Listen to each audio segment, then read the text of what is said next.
Oh. Hindi po ba? Kaya nga po maganda yung maganda yung itinatalakay natin sa ngayon. Maganda yung tinatalakay natin ngayon. Pero bago 'yan, hindi po ba? Ay nais ko muna pong batiin si Chodora Villato. Ayun, ha. Good morning Tita Mel. Good morning Sir Fernan and Sir Chot, ha. Ayun. Good morning kay Chodora Villato at syempre si Grace Ann Villato. Ayun. Nanonood din po sila ngayon at syempre ang Pasay City Social Media Team. Binabati ko rin at ang Mayor Emmy Support Group. At lahat po ng admin ng Pasay City Social Media Team, especially kay Mark Obuyes at ang sa aming chairman at founder na walang iba kundi si Ma'am Clean Jo Marie Chua. Good morning. At binabati ko rin po ang PIO, ang PIO, ang Philippine Information Office ng Pasay City sa pamumuno po ni Sir June, ni Sir June at syempre si Ted Opaga at si Sir Louie at ang lahat po ng mga opisyal ng PIO ng Pasay. Good morning. Okay? So sa ating po pagpapatuloy regarding po dito sa sinasabing online na to. Kaya doon sa ating mga kababayan, napakahirap po talaga. Napakahirap gawin sa sistema, di ba? Sa sistema ng pag-o-order dito sa mga online seller na to. Marami na po kasing ginagawa lahat ng puro kapalpakan. Sa totoo lamang, marami na pong ginagawang kapalpakan ito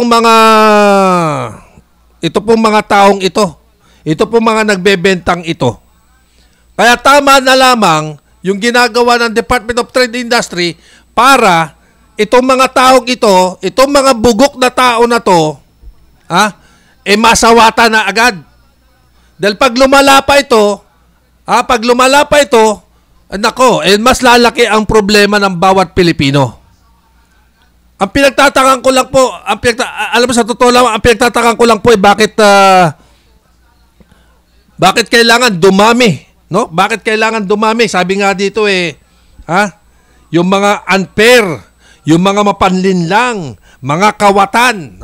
Di ba? Nandirito Kapernan, sinabi dan po ng opisyal, ito po sinasabi sinabi po ni Secretary Amanda Rograles, ang sabi rito, sinabi ng opisyal na ito ay unfair, mapanlinlang, at kawalan ng konsensya ng mga tusong online seller. 'Di ba, mga kawatan? Kaya nga kung ang pagbabasihan talaga yung fair na labanan, itong mga online seller na to hindi to makakabenta. Sa totoo lamang po, kung ilalagay natin sa fair na labanan ng mga online seller, hindi po ito makakapagbenta. Ito pa, minsan may mga may sistema pa ng pananakot yan na kapag ikaw ay kapag hindi mo tinanggap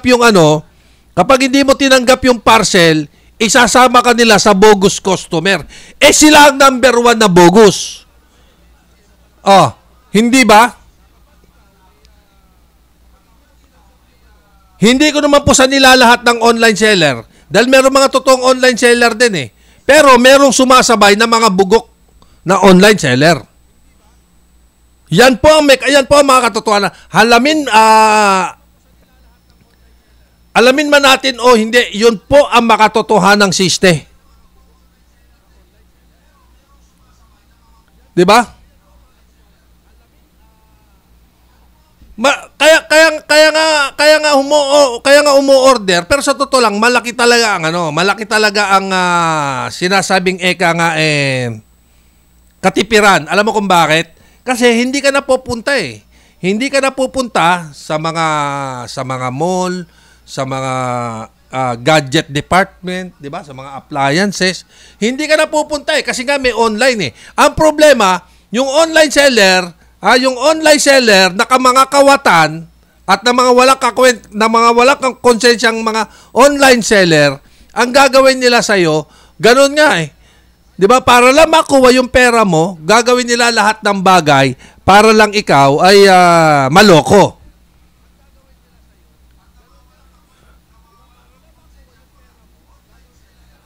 O, 'di ba?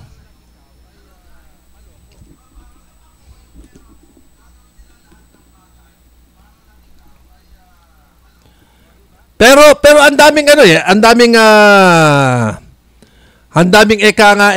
mga sistema ng online seller eh. Yun nga sinasabi ni Secretary Nograles, di ba? Pag nakita mo sa iyong cellphone o nakita mo sa iyong laptop, uy, napakaganda, di ba? Kung tutusin, napakaganda.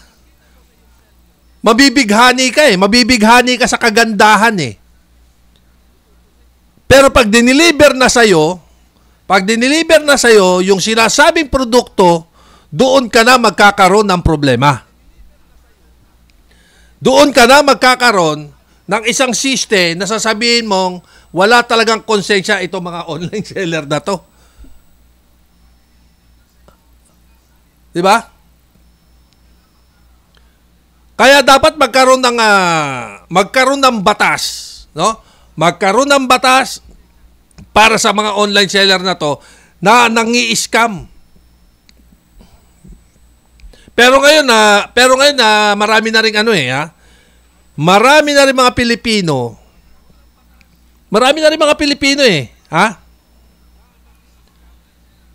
Na nagiging wais. Sabi nga rito, meron pa sabi nga ng binabasa ko, sabi niya, Kapernan, good news. Bumaba na ng 40% ang cybercrime ngayong Enero. Tapos eto pa. Sabi naman nung isa, eto nga, iano mo naman sa di ba? Kadarating lang daw nung kanyang parcel. Yun nga, laptop, yung kanyang ino-order. Ang laman nung box, tiles na pang banyo.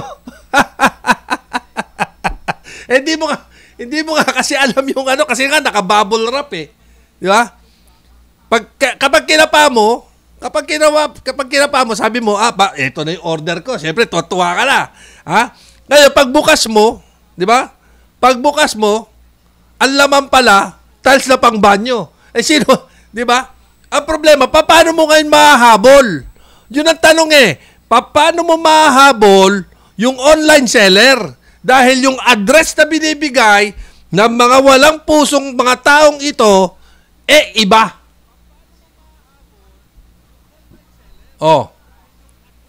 Ako minsan tinry ko to. Tinry ko rin po ito ng inyong lingkod. Tinry ko to, Sir Chot.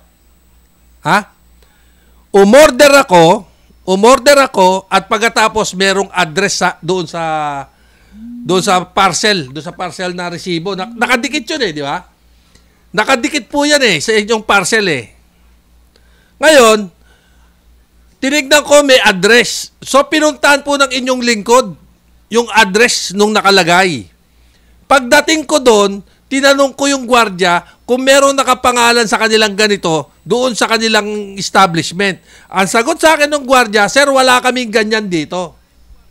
O, di ba? Tapos sasabihin mo, isasama ninyo sa bogus na customer, kayo number 1 na bogus dito? O, di ba? Kayo ang number 1 na bogus dito. O. Kasi ang dami, sabi ko, baka naman God, alam mo to, sabi ko. Kasi dito ako bumili ng damit. Damit ang in-order ko, pero iba dumating. Kayo, may address dito sa complex ninyo nakalagay. Sir, wala nga akong ganito yan dito. O, di ba? Gumagamit din sila ng iba't ibang address para hindi ninyo maibalik yung produktong in-order ninyo. At para makalusot sila, itong mga online seller to, para makalusot sila doon sa sistema ng panloloko. Di ba? Isa yan eh. Ngayon, eto pa isa. Nakakabighani, kumbaga. Di ba? Nakakabighani. Nakakabighani kasi doon sa pinakikita ng mga online seller na to, na akala mo legit. Legit yung in-order mo sapagkat napakaganda.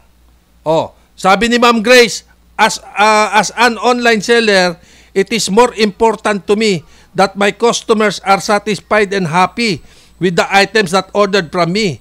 If what they paid is worth it. Tama! Di ba?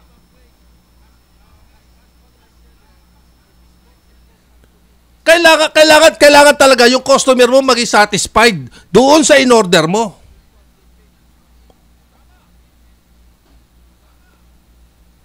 Ay, ang problema nga, saan mo hahabulin kung palpak, di ba? Saan mo hahabulin kung palpak yung in-order mo? Tapos, kapag sasabihin pa nila sa'yo, minsan may tatawag pa eh. Di ba? Tatawagan ka nila, Sir, ito po yung in-order ninyo, pakitignan nyo na lang po sa baba yung link. Pakitignan nyo po, at ito po yung in-order ninyo, ipakikita nila na maayos, at pagkatapos, si tao na kausap mo, hindi na makontak. Hindi na makontak, at pagkatapos, ang maririnig mo na lang, tut, tut, tut, tut, tut. Ganun na lang ang maririnig mo sa cellphone. Diba? Kasi nga, palpak eh. Yung nga sinasabi ni Secretary Nograles na depektibong item.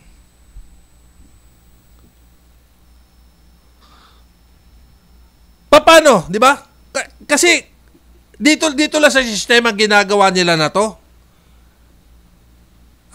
No video, no refund, no exchange. Dito lang, lumalabag din sila sa Consumers Act of the Philippines. Malinaw na malinaw yan. Ang problema, sino ang kakasuhan mo? Diba? Sino ang kakasuhan mo sapagkat yung address na pinagkakaloob at binibigay nila sa'yo online ay palpak din.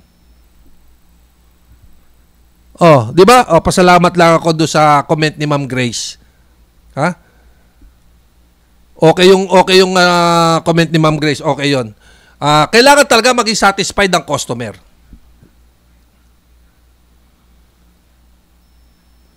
Kasi hindi naman po biro-biro eh. Sa totoo lamang po mga kaibigan, hindi biro-biro ang sinasabing order mo sa mga online na yan. Actually, kinulang lang kami ng oras eh. Nung araw ng Lunes, kami nila Sir Chot kinulang. Kaya hindi ko po nabigyan ng opinion as question itong sistema na to. Kaya ngayong araw ng Miyerkules, inuulit ko. Di ba? Pero marami ng mga Pilipino o Pinoy na wise na rin dyan sa mga online scam na yan. Bakit? Dahil tila hindi na sila, tila hindi na madaling maloloko. Tila hindi na madaling maloloko ang mga Pinoy. Ngayon, lalo na sa mga nakikita sa online, bagay na ipinagmamalaki ng Philippine National Police Anti-Cybercrime Group o ACG. Kasi naging malaking tulong di umano ang paglalagay ng ACG office sa mga rehiyon, lalawigan at distrito. Pati na ang pagkakaroon ng cybercrime desk sa mga istasyon ng pulisya. Ito maganda, di ba?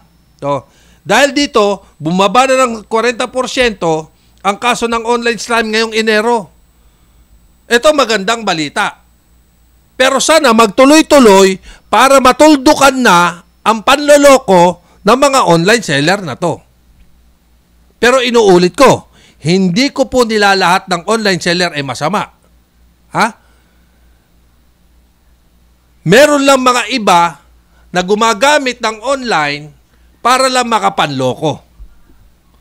Pero meron ding mga illegit, di ba? Meron ding mga legit na online seller na totoo. Eh, ang problema nga, hindi, minsan, meron ka rin, ano tawag dito? Meron ka rin, ano tawag dito? Mahirap kasing sabihin, yung bagabag. Di ba? Meron ka, ano yun? Malalim na Tagalog yun, Sir Chot. Agam-agam. O kaya agam-agam. Di ba? Hindi mawawala sa sarili mo yung agam-agam dahil nga doon sa in-order mo. Dahil sa mga nangyayaring ito. 'Di ba?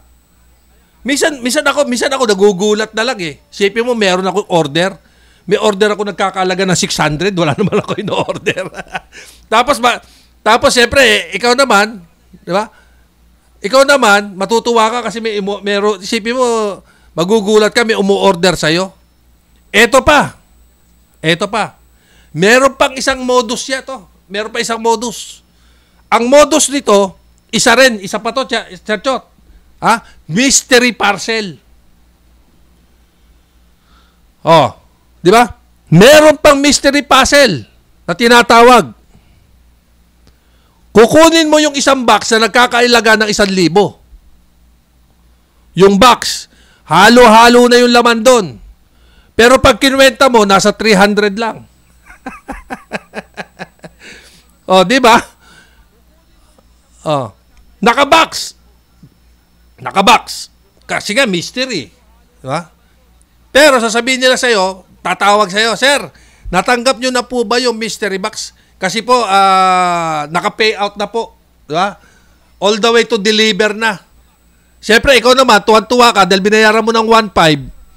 Pagkadating ng parcel, eto na. Kalkal dito, kalkal doon. Ang laman, notebook, lapis, pambura. Di ba? Kaya nga po nakakatuwa, no? Nakakatuwang bigyan ng pansin itong mga kolokoy na to. At nakakatuwa din na bigyan ng pansin ng Department of Trade of Industry regarding dito sa mga na to, dito sa mga scammer na to. At ito pa, sana daw ay magtuloy-tuloy ang pakikipaglaban. Ito, may kalaban na. Pakikipaglaban kontra online scammers. Dahil nagkalat pa rin ang mga ito at nagiging mas madiskarte. Kaya nga po lahat ng kalokohan Lahat ng kalokohan gagawin para magkaroon ng sistema ng panloloko. Pero ito kayong mga online seller na to, baka akala ninyo walang pagkakakulong ito. Meron po itong pagkakakulong. At kung di rin po ako nagkakamali, correct me if I'm wrong, na ito ay isang crime. Dahil kaugnay nito, tiniyak naman na nagpapatuloy ang pagsasailalim ng PNP personnel o ng ating mga kapulisan sa mga pagsasanay at mga seminar para alamin nila kung ano ang gagawin sa isang kaso. Gayunman, tuluyan lang itong nasusugpo kung makikipagkooperasyon tayo sa mga otoridad sa pamamagitan ng pagsusumbong laban sa mga insidente ng scam upang agad itong maaksyonan. Ito magandang magandang alimbawa, di ba? Pagsusumbungan kaagad. Ang problema nga, hindi mo alam kung legit yung address na ipinagkaloob o hindi. At kung maglalagay ka ng kaso at ididimanda mo, saan mo ipadadala? Saan mo ipadadala yung subpina para dun sa in-order mo? Dahil yung kanilang address, iniba-iba na. Di ba? Di kabugukan. Binabati ko ng magandang umaga si Sir Teddy Del Rosario. Baka meron kang komento dito sa dito sa aking programa na tinatalakay na online, abay mas maganda, Sir Teddy, kung meron kang question, no? Kaya nga kailangan dito, paalala lang na panatilin din nating alerto ang ating sarili sa pakikipag-usap sa mga hindi nating kakilala, lalo na sa online. Ngayon ako meron ngayon sa akin na friend confirm, Sir Chot. Pero titignan ko kung ito'y legit. Kasi nakakatuwa eh. Di ba? Ang kaso nga lang, sabi niya, meron daw magte-text sa akin na Lazada. Magte-text sa akin na Lazada at pagkatapos merong Facebook code na lalabas. Kung legit man ito, abay maraming salamat. Di ba? At kung hindi naman, abay hindi kita tatantanan. Kumbaga sabi ng sabi nga ng magaling at matalinong Mike Enriquez. So malangit nawa. Ha? At kung ito naman ay hindi legit, titiyakin ko naman sa iyo, hindi kita tatantanan. Ha? Hindi kita tatantanan at hindi kita titigilan hanggat hindi mo inilalabas yung katotohanan. Para Senado lang. Ha? Sabi ni Sir Teddy, good morning sir. Hindi maawat ang lokohan sa ating bansa hanggat corrupt din ang ating judicial system. Nako, matagal-tagal na itong inaano ni Sir Teddy. Ha? Kaya nga po nako. Kaya sa ating mga kababayan, ingat-ingat po. No? Ingat-ingat po tayo. Ingat-ingat po tayo doon sa ating doon sa sinasabing pag-order sa mga online. Pero pinaka-the best po talaga dyan, magkaroon ng batas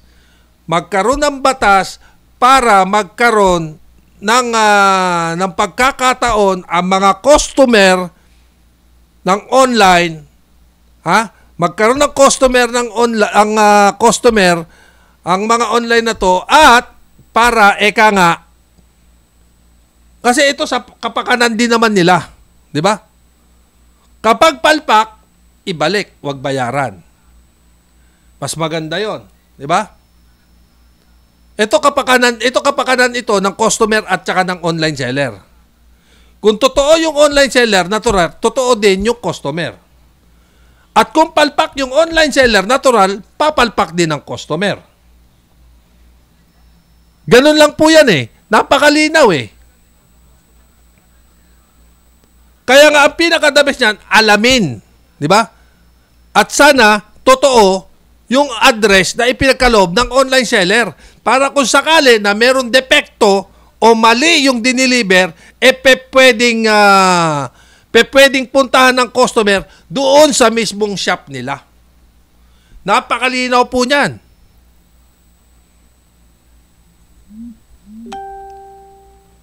Wala pong ano yan, wala pong wala po yung sinisino, kumbaga. 'Di ba? Wala pong sinisino. Lahat po ay lahat po ay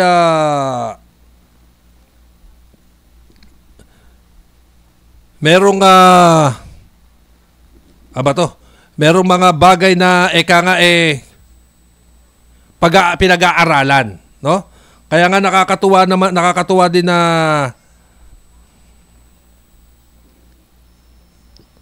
nakakatuwa naman yung pero bago yan nais ko sanang ipagkaloob sa inyo ito pong nagaganap na live, no?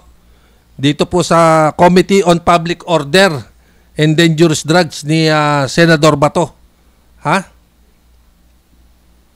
Hearing is hereby adjourned. Thank you.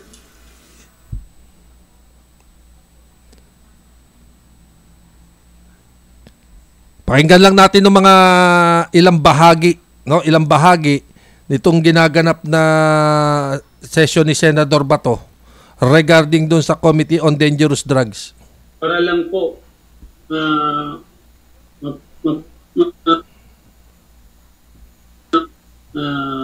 persa o ang aming pamilya. So, ayun na po ang bahala humusga kung ano man ang magiging mangyayari.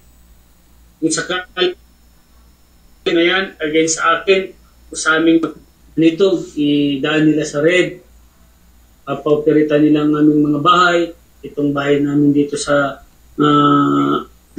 may college, kung saan dito natutulog yung mga anak namin ng mga estudyante, yung mga bahay, drugs, ang ipapatong nila sa yan pong inyong yan pong inyong napapakinggan ngayon ay nangyari po yan diyan po sa House of the Senate. Ngayon pong araw, Pebrero 21. Operasyonan, gusto nila kung mahuli dahil may nagputos sa kanila, at least alam na dito. Tawagan ko ang abogado ko para at least bago kayo makapasok, nandiyan ang aking abogado at ang mga media na aking ipaprepare. Magdala sila ng media nila, magpapaprepare ako ng media. Kasi papakita ko na hindi kami guilty sa lahat accusation nila sa amin. Yung mga reports na ginagawa nila, fabricated yan. Ginawa lang yan dahil inutusan sila. Hindi ko alam kung bakit ganito ang kalakaran ngayon sa Cotabato City.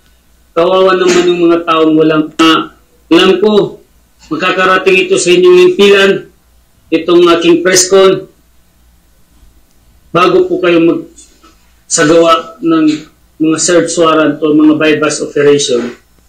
Mag-validate kayo. Ito pong inyong napapakinggan ay isa pong pagdinig, no?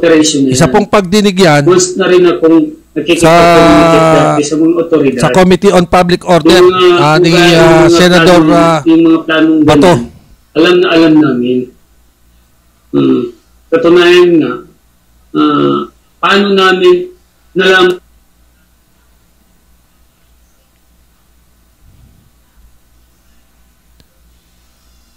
Tapos na yun.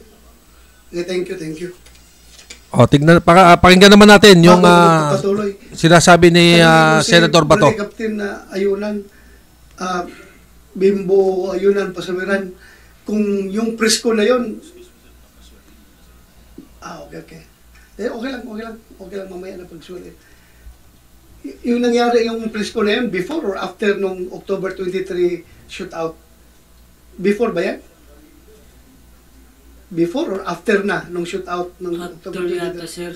After na. Ito pong napapakinggan ninyo at inyo pong naririnig. Ito po yung nangyaring shootout, no? Ito po yung nangyaring shootout. Sa akin ni Mayor Matabalaw. Doon po sa Cotabato City. Ng tulong ang dalawang elected officials ng Cotabato City.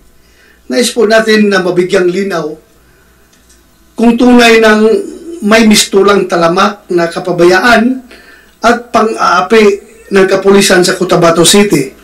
At kung may mga taong nasa mataas na katungkulan ang kasangkot dito.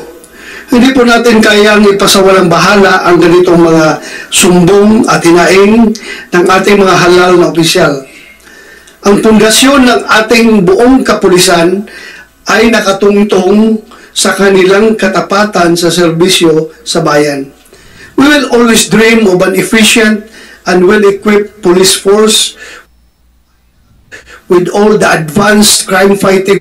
Isipin nyo, salita na sabi ni Senador Bato, yung po daw pong ating mga kapulisyahan, ang inihiling po nila yung katapatan, no? Yung katapatan sa kanilang mga serbisyo. Pakinggan po natin uli. Weapons, technologies can offer. But we will always need honest and principled police officers. Kaya kahit na there are some hesitations and doubts coming from other quarters na itong gagawin nating pagdinig ay magagamit sa political aggrandizement ng ibang quarters. Nagkamali po kayo dyan. Hindi po yan mangyayari because as the chairman of this committee, I will make sure that this committee Ito po pandinig na to ay doon po sa mga alleged na mga pulis, no, na sangkot po doon sa shootout sa Cotabato City. So yung ginagawa po ngayon ay ito pong ginagawa ni Senador Bato para po doon sa mga doon sa mga pulis na nandoon po na ngayon at kanyang kaharap. Not be utilized for anybody's political agenda.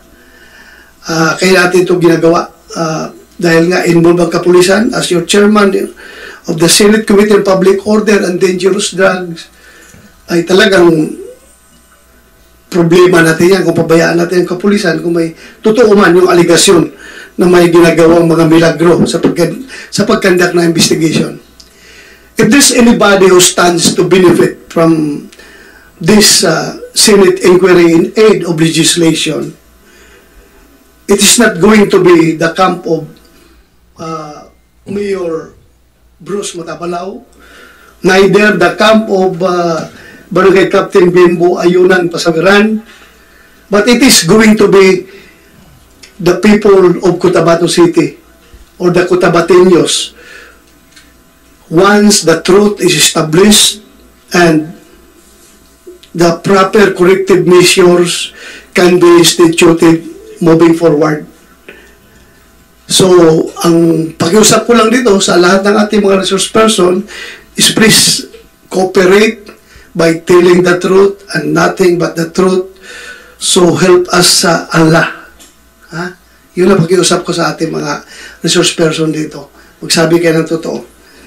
So, with that,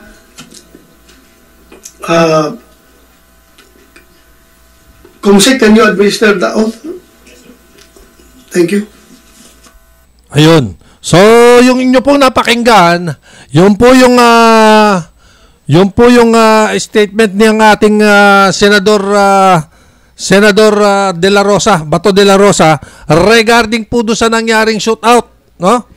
Doon po sa nangyaring shootout sa Cotabato City na may involved na mga pulis, no? Yun po yung isa sa mga naging batayan. Mapahiya na po ang dapat mapahiya. Para alam po ng tao. Di po ba? Kaya marami tayong maraming bagay na nangyayari sa ating bansa na hindi alam ng ating ilang kababayan. Ha? Oh.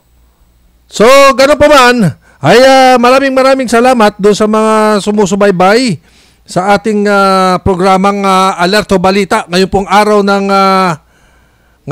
ng Miyerkules, ha? Ngayong pong araw ng Miyerkules. Sabi ni Jana Villato. Oh. Sabi ni Jana Villato, watching from Cubao. Oh, yun. Ako. Layo pala. Quezon City. Watching from Quezon City. Sabi niya, watching from Quezon City. Nako, talaga naman, oo. Thank you very much. At siyempre, yung pong sa ating pagpapatuloy, habang medyo mahaba pa yung ating oras, Sir Chot, nako, pinag-uusapan na rin po, no? Pinag-uusapan na rin po, ito, isang problema pa rin to, Sir Chot. Pinag-uusapan na rin po sa Kongreso regarding dun sa mga e-bike at saka e-trike. Ito pong e-bike at saka e-trike na nagiging problema ngayon dito sa Metro Manila. Dito nga lang po sa labas, dito lang po sa lugar ng Baclaran, ang dami po dyan. Nakahambalang. Pero sa totoo lang, tama rin no? Pinag-aaralan po ng MMDA, regarding po dyan sa mga e-trike na yan at saka e-bike. Kaya sa araw po ng Biyernes, pag-uusapan po natin kung ano ang dapat at nararapat dito sa mga e-trike na to at e-bike na to na naglipa na sa buong Metro Manila. Pag-uusapan po natin yan sa araw po ng Biyernes. Tayo po'y magkasama-samang muli para po mapag-usapan. Sa ngayon ay nagpapasalamat po ako. Unang-una, doon po sa mga sumubaybay ng ating programang Alerto Balita. At syempre sa araw po ng Biyernes siguro makakasama natin si Dens Tonel ng Sulyap. At syempre maraming salamat din po doon sa aming Assistant President Sir Chot Velasquez. At syempre kay Kuya Hill. At ganoon din sa aming boss na si Tita Mel Elizalde. At antabayanan din po ninyo ang susunod na programa dito po sa Elizalde Broadcasting. At syempre kung kayo po ay may mga Facebook account, i-type nyo lang po kami, no? I-type mo lang kami. Type nyo lang at i-like nyo na rin kami. At sa aming YouTube account din, ganoon din, i-subscribe nyo kami. At pakipindot po ang notification bell para po kayo ay updated sa lahat po ng programa ng Alerto Balita at ng Elizalde Broadcasting at ang lahat ng programa sa Elizalde Broadcasting. So maraming salamat po sa muli. Ako po yung magpapaalam. Ito po si Fernando Ota na inyo nakasama sa loob ng isang oras. Magandang tanghali po.